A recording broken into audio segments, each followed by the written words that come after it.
बिस्मिल्लाहिर्रहमानिर्रहीम अस्सलाम वालेकुम। मैं हूं शहबाज चौधरी और आप देख रहे हैं मेरा यूट्यूब चैनल डेली ट्रेंड्स।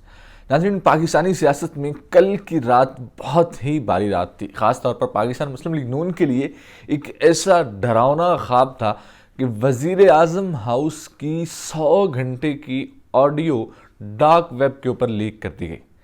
ये पाकिस्तान की सिक्योरिटी रिस्क के लिए कितना बड़ा मसला है। इमरान खान साहब का कल रहीम यार खान में जलसा था, उन्होंने लॉन्ग मार्च की कॉल देने का ऐलान किया हुआ था और पूरे पाकिस्तान में स्क्रीन्स लगाकर उस जलसे को सुना गया कि इमरान खान साहब लॉन्ग मार्च की फाइनल कॉल देने जा रहे हैं। लेकिन अचानक से इमरान खान साहब ने लॉन्ग मार्च की कॉल देने का ऐलान मौखर किया। थोड़ी ही देर बाद एक तहलका खेज़ ऑडियो सामने आती है, वज़ीर आज़म हाउस की ऑडियो सामने आती हैं। एक मरीम नवाज़ के जो दामाद हैं उनके बारे में ऑडियो है कि वो प्लांट एक दरामद करवाना जा रहे हैं इंडिया से। वो अपने कोई ग्रिड स्टेशन लगा रहे हैं जिसकी वजह से हाउसिंग सोसाइटी रहीम यार खान के अंदर ही। ये कैसा इत्तफाक है कि रहीम यार खान में इमरान खान साहब का जलसा होता है और रहीम यार खान के अंदर ही कोई हाउसिंग सोसाइटी है, उसके बारे में एक प्लांट मंगवाया जा रहा है और उसी की ऑडियो लीक करवा दी जाती है। इसहाक डार साहब की वतन वापसी है। शहबाज शरीफ साहब ने भी वतन वापस आना है आज, और बहुत सारी खबरें ये गर्दिश कर रही हैं कि आखिर ये चल क्या रहा है। वज़ीर आज़म हाउस की वीडियोज़ लीक होना कुछ छोटी बात नहीं है। बहुत दिनों से ये खबरें चल रही थी कि इमरान खान साहब के साथ मुलाकातें जारी हैं, इमरान खान साहब के साथ मुलाकातें हो रही हैं। कुछ लोग ये कह रहे थे कि जी इलेक्शंस की तरफ हम जा रहे हैं, कुछ लोग ये कह रहे थे कि जी इसहाक डार साहब का आना एक वाज़ेह पैगाम है कि अब शायद इलेक्शंस नहीं होंगे और इलेक्शंस लेट हो गए हैं। और इमरान खान साहब जो अपने लॉन्ग मार्च की कॉल देने जा रहे थे, कल उन्होंने उस लॉन्ग मार्च की कॉल को भी डिले किया।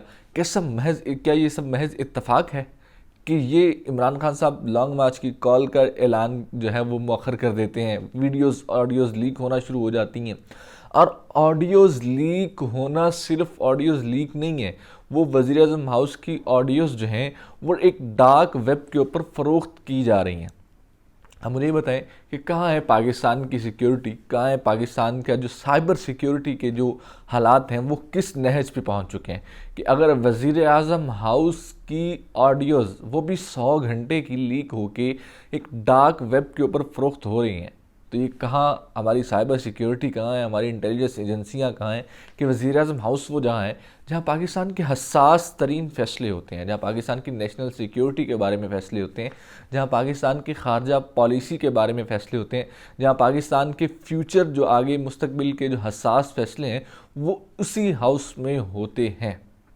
अब सवाल यहाँ पे ये पैदा होता है कि ऑडियोज़ कौन लीक कर सकता है, कैसे लीक कर सकता है। इस ऑडियोज़ की नोयत देखी जाए, इन ऑडियोज़ की, तो ये ऑडियोज़ शायद मोबाइल से रिकॉर्ड करता है। जब आप किसी गुफ्तगू में बैठे हों, पास कोई बंदा बैठा अपना मोबाइल ऑन की रिकॉर्डिंग ऑन करे और इन ऑडियोज़ को रिकॉर्ड करे। इन ऑडियोज़ में बहुत कुछ है। एक ऑडियोज़ मरीम नवाज़ और वज़ीर आज़म शहबाज शरीफ साहब की ऑडियो भी है। बहुत सारी ऑडियोज़ हैं इनमें। एक तो पेट्रोल के बारे में बात हो रही है कि जी पेट्रोल महंगा करें। मरीम नवाज़ जो अक्सर प्रेस कॉन्फ्रेंस में हर दफ़ा जब पेट्रोल महंगा होता था और वो प्रेस कॉन्फ्रेंस में आके एक ही बात करती थी, जी मैं तो इसकी मुखालिफ हूँ, हम हुकूमत के ऊपर किसी भी तरह से पेट्रोल बम गिराने के लिए तैयार नहीं है। आवाम जो है पिस रही है महंगाई के ऊपर, हम पेट्रोल महंगा करने की मैं हिमायत नहीं कर सकती। लेकिन इन ऑडियोज़ लीक में कहा जा रहा है कि जी वज़ीर आज़म शहबाज शरीफ मुखालफत कर रहे हैं और मरीम नवाज़ जो हैं वो बाकायदा तौर पे इस चीज़ का मशवरा दे रही हैं कि जी पेट्रोल की कीमत बढ़ाई जाए, इसके बगैर गुजारा नहीं है। इस्तीफ़ों के मामले में भी ऑडियो सामने आई है कि जी पीटीआई के 10-10, 12-12 इस्तीफ़े करके मंजूर किए जाएँ।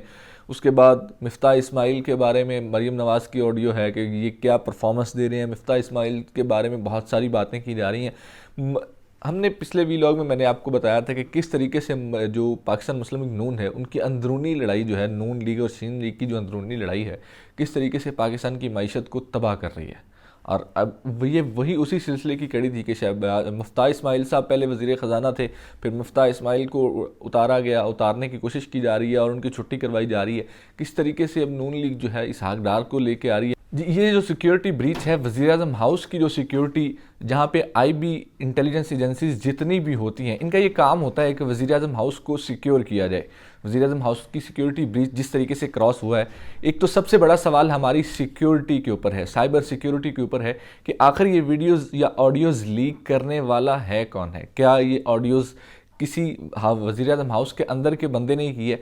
तलत हुसैन साहब ने एक ट्वीट किया है कि जी ये जो ऑडियोज़ हैं ये फ़ोन से रिकॉर्ड कर रहे हैं और मीटिंग्स के अंदर वो शख्स मौजूद होता था जिस बंदे ने ये ऑडियोज़ रिकॉर्ड किए हैं।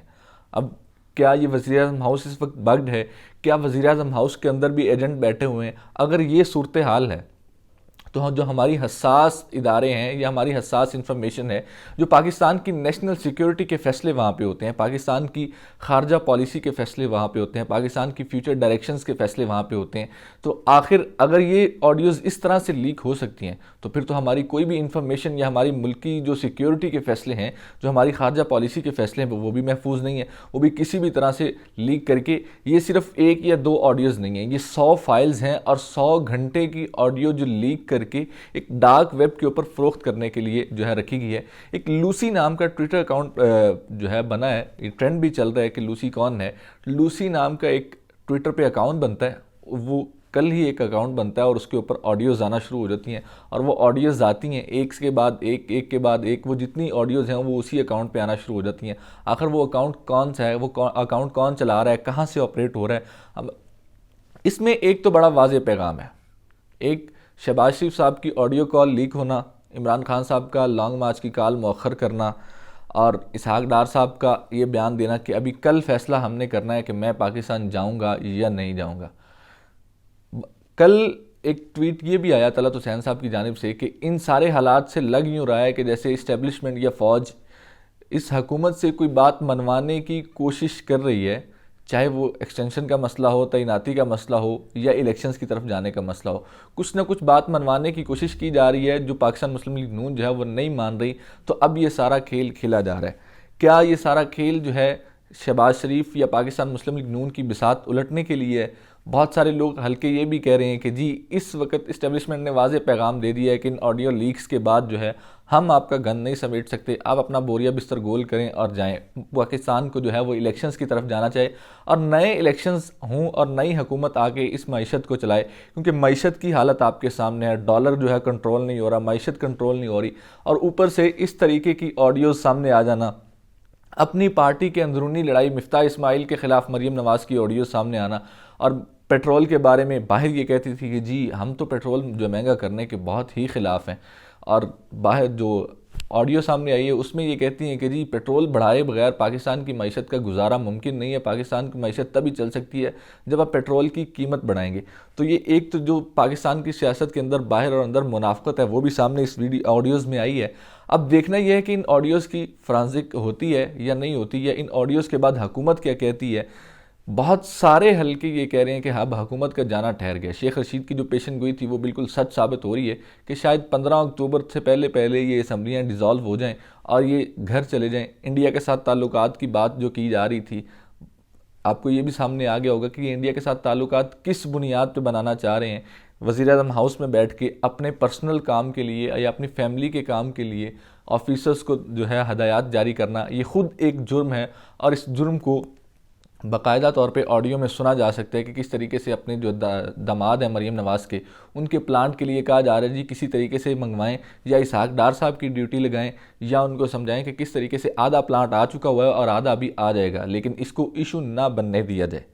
एक रात गए बड़ी अहम डेवलपमेंट ये हुई है कि जी शीरी मज़ारी के घर के बाहर पहले भी उनको एक दफ़ा उठाया गया था, अब उनके घर के बाहर वो उनकी रात को एक ट्वीट आई कि उनकी गली पे एक साइड पे 2 वाइट गाड़ियां जो हैं और दूसरी जो कोने पे उधर भी 2 सफ़ेद गाड़ियां खड़ी थीं। अब ये सवाल वो पूछना चाहती हैं कि ये कौन है। उसके बाद वो कहती हैं कि जी 2 मास्क वाले हजरात आए हैं मेरे घर के, उन्होंने नोक किया है और उन्होंने कहा जी पाकिस्तान के सदर ने यहाँ विज़िट करना है तो हमें यहाँ पर चेक करना है। तो वो मेरे घर को सारा चेक करके गए हैं, लेकिन मेरे घर में कोई पाकिस्तान के सदर पाकिस्तान का कोई विज़िट नहीं था। लेकिन एक ट्वीट उसके बाद बहुत सारे सहाफ़ियों ने की है, तलत हुसैन ने भी की है, सलीम साफ़ी ने भी की है कि रात गए सदर पाकिस्तान ने कोई बहुत अहम खुफिया मुलाकात की है। उसी हवाले से ये सोचा छोड़ा गया था कि शीरी मज़ारी के घर में ये सब किया गया। अब वो खुफिया मुलाकात क्या है, पहले भी ईवान सदर में एक मुलाकात हो चुकी है। अब वो खुफिया मुलाकात क्या है, किस तरह हुई है, कहाँ पर हुई है, ये सब चीज़ें भी आइंदा सामने आ जाएंगी। अभी तो फ़िलहाल जो ऑडियो का एक पिंडोरा बॉक्स खुला है, अब देखते हैं कि हुकूमत इससे कैसे बच के निकलती है, किस तरीके से इससे निकला जा सकता है या कैसे यहाँ से निकलेगी। क्या ये हुकूमत की जो ताबूत है उसमें आखिरी कील साबित होगा, या हुकूमत यहाँ से भी निकल जाएगी? क्या इस्टेब्लिशमेंट यहाँ पे भी इनकी मदद करेगी क्या या नहीं करेगी? इसी के साथ मुझे दीजिए इजाज़त और देखते रहिए डेली ट्रेंड्स।